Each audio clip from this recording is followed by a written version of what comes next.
Halo teman-teman pecinta sepak bola tanah air, selamat datang kembali di channel kita. Semoga kalian semua dalam keadaan sehat walafiat dan tetap semangat mengawal perjuangan Timnas Garuda.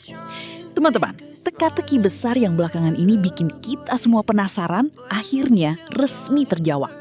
Menjelang dua laga krusial di FIFA Matchday tanggal 5 Juni besok melawan Oman dan tanggal 9 Juni melawan Mozambik, banyak yang bertanya-tanya. Siapa sih yang bakal memimpin pasukan Garuda di lapangan? Apalagi kita tahu kapten utama kita belakangan ini, J.I. Jazz, terpaksa harus menepi karena cedera. Nah, kemarin pelatih kepala kita yang baru, John Herdman, langsung memberikan ketegasan. Sosok yang akan memakai ban kapten tersebut tidak lain dan tidak bukan adalah Rizky Ridho. Gimana menurut kalian? Apakah Rizky Ridho adalah pilihan yang paling tepat? Atau kalian sempat kepikiran nama lain seperti Kevin Dix atau Joe Pelupesi? Yuk kita bedah bareng-bareng di video kali ini kenapa penunjukan Ridho ini sebenarnya adalah langkah yang sangat cerdas dan didukung penuh oleh ruang ganti. Tapi sebelum kita bahas lebih dalam, jangan lupa klik tombol subscribe, like, dan aktifkan lonceng notifikasinya dulu ya. Oke, poin pertama yang sangat menarik untuk kita soroti adalah bagaimana proses penunjukan kapten ini terjadi. Pelatih John Herdman mengungkapkan sebuah fakta yang luar biasa, teman-teman. Ternyata penunjukan Rizky Ridho ini bukan keputusan top down atau keputusan mutlak dari pelatih secara sepihak. Herdman menegaskan kalau seluruh pemain di skuad timnas saat ini sudah bersepakat bulat, satu suara, memilih dan merekomendasikan Rizky Ridho untuk jadi pemimpin mereka di lapangan.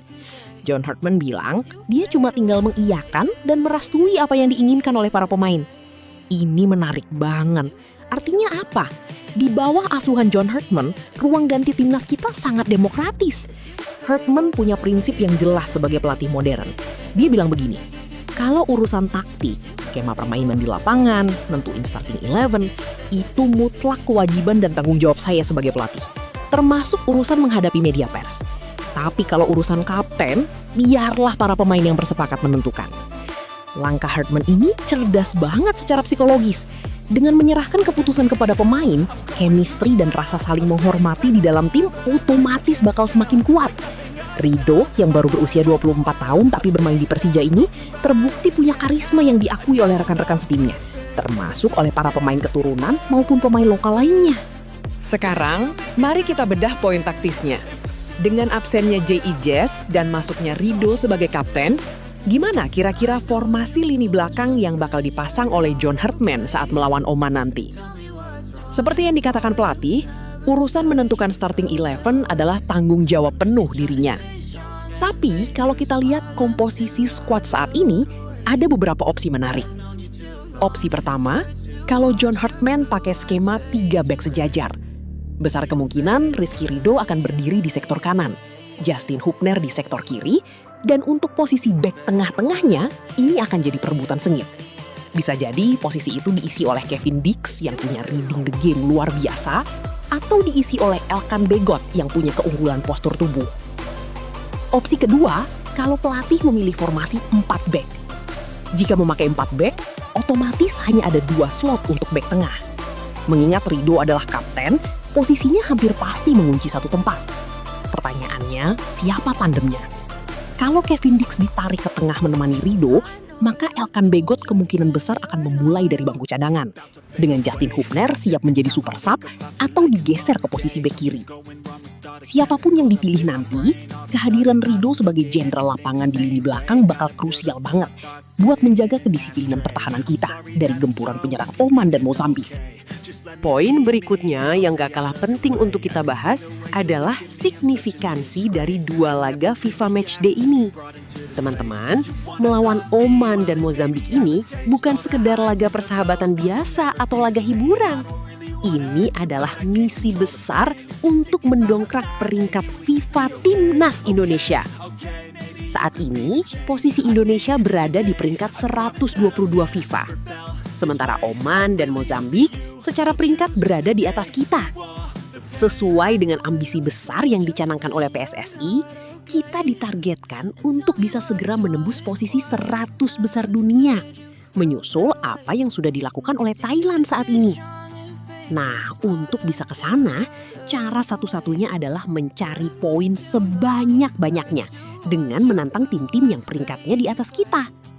Bung Rupan sempat mengalkulasi, kalau kita bisa menyapu bersih kemenangan melawan Oman dan Mozambik, posisi kita diproyeksikan bisa langsung melesat naik ke peringkat sekitar 117 FIFA. Lumayan banget kan, pangkas 5 peringkat sekaligus? Tentu ini gak akan mudah. Oman dan Mozambik datang ke sini juga bawa misi pertahankan poin mereka agar nggak merosot. Walaupun kita main di kandang sendiri dengan dukungan penuh supporter, kita harus tetap waspada dan tampil habis-habisan. Selain FIFA Matchday di bulan Juni ini, tantangan ke depan juga makin padat.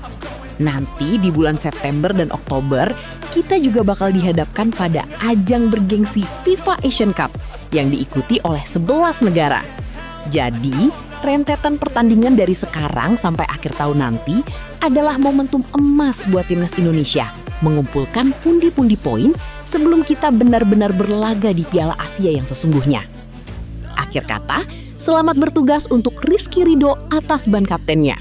Semoga Ridho bisa memimpin rekan-rekannya dengan tegas, dihormati di setiap keputusan di lapangan, dan yang paling penting, bisa menjaga gawang timnas Garuda tetap clean sheet alias tidak kebobolan. Kita doakan bersama semoga timnas Indonesia bisa meraih hasil positif dan menyapu bersih kemenangan di tanggal 5 dan 9 Juni nanti. Nah, kalau prediksi kalian sendiri gimana nih? Berapa skor Indonesia lawan Oman besok? Dan menurut kalian, siapa nih tandem bek tengah yang paling cocok buat nemenin Kapten Rizky Ridho? Tulis prediksi dan pendapat kalian di kolom komentar di bawah ya. Terima kasih sudah menonton video ini sampai habis. Jangan lupa like, share ke grup-grup WA bola kalian, dan sampai jumpa di video pembahasan taktik selanjutnya. Maju terus sepak bola Indonesia. Garuda di dadaku. Bye-bye.